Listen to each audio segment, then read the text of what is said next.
शनि महाराज के बारे में सभी को डराया जाता है कि साढ़े साती है, ढैया है। तो कुछ बताएंगे कि शनि महाराज का व्यक्ति के जीवन में और उसकी कुंडली में क्या योग है? जब भय ही फैलाना उद्देश्य हो तो फिर माध्यम कुछ भी बन सकता है, चाहे वो शनि हो, चाहे सूर्य हो या मंगल हो। ठीक है, बात इतनी सी है कि संसार में एक अंधकार व्याप्त है। अगर किसी व्यक्ति के पास में प्रकाश है तो वो ही लोगों को प्रकाश दे सकता है। जो व्यक्ति स्वयं अंधकार में है वो दूसरों को प्रकाश नहीं दे सकता।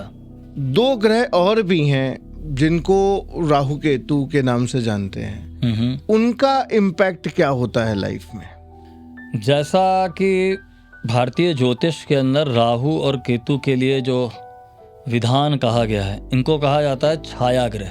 छाया ग्रह का मतलब यह है कि जो अस्तित्ववान नहीं है, इनविजिबल है, टेंजिबल नहीं है, पर वो हैं, वो अपना काम कर रहे हैं। अगर इसको समझने का प्रयास ऐसे करें तो जो पौराणिक कथा आती है समुद्र मंथन वाली, उसमें जो एक राक्षस है स्वर्ण भानु, जिसने अमृत पी लिया, तो उसने जब अमृत पिया उसी समय सूर्य और चंद्रमा 2 देव ऐसे थे जिन्होंने विष्णु भगवान को उसके अमृत पीने के बारे में बताया।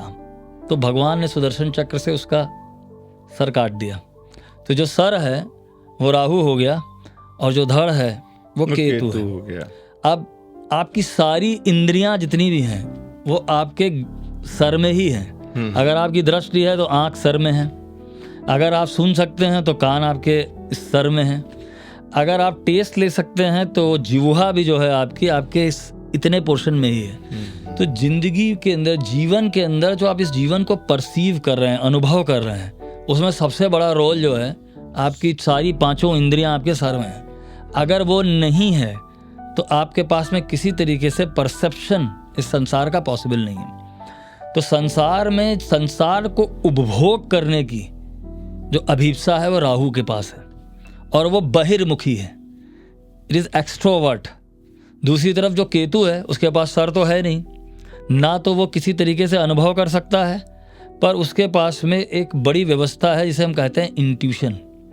ठीक है, तो जो केतु है वो सर के बगैर पूरा जो धड़ है, और राहु जो है वो सर है। कुंडली में जहाँ भी आपका राहु बैठा है और केतु बैठा है, इनको कहा गया है कार्मिक ग्रह।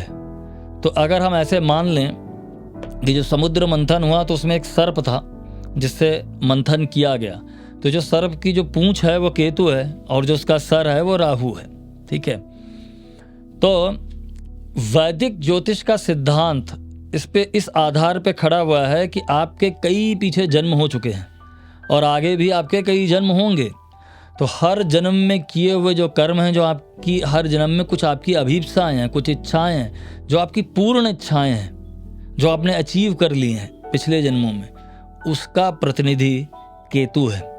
और जो आपकी अपूर्ण इच्छाएं हैं, जिन अपूर्ण इच्छाओं को पूरा करने के लिए आपने ये जन्म लिया, वो राहु है।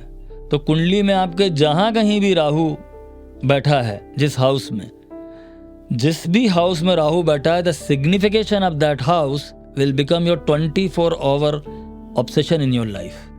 अगर राहु धन स्थान में बैठा है, धन की राशि में बैठा है, तो व्यक्ति पूरे जीवन धन के पीछे ही भागेगा। तो राहु आपकी कुंडली में एक तरीके की प्रवृत्ति है और केतु एक अगर ज्ञान स्थान पे बैठा है तो, ज्ञान स्थान में बैठा है तो आपकी सर्वोच्च जो इच्छा है वो ज्ञान प्राप्ति की है। तो यानी कि राहु और केतु भी कोई बुरे ग्रह नहीं है, ये भी निर्भर करता है। बिल्कुल सही बात है। इसको ऐसे समझ लीजिए, कुंडली में बैठे हुए हैं। इसको ऐसे समझ लीजिए, अगर हम आपसे कहें कि अग्नि एक बुरी चीज है या अच्छी चीज है, हम कहें कि पानी एक अच्छी चीज है या बुरी चीज है। पानी, कोई आदमी रेगिस्तान में प्यास से मर रहा है, उसको 1 गिलास पानी पिला दे, जीवनदायी है। और वही पानी में डूब के आदमी मर भी सकता है। हाँ। अगर आप घर में किचन में अग्नि से खाना भी पका के खाते हैं तो जीवनदायी है। उसी अग्नि में जल के आदमी भस्म भी हो सकता है। तो अग्नि ना तो अपने आप में अच्छी है ना बुरी है, वो किस कॉन्टेक्स्ट में यूज हो रही है वो ही उसकी व्याख्या है।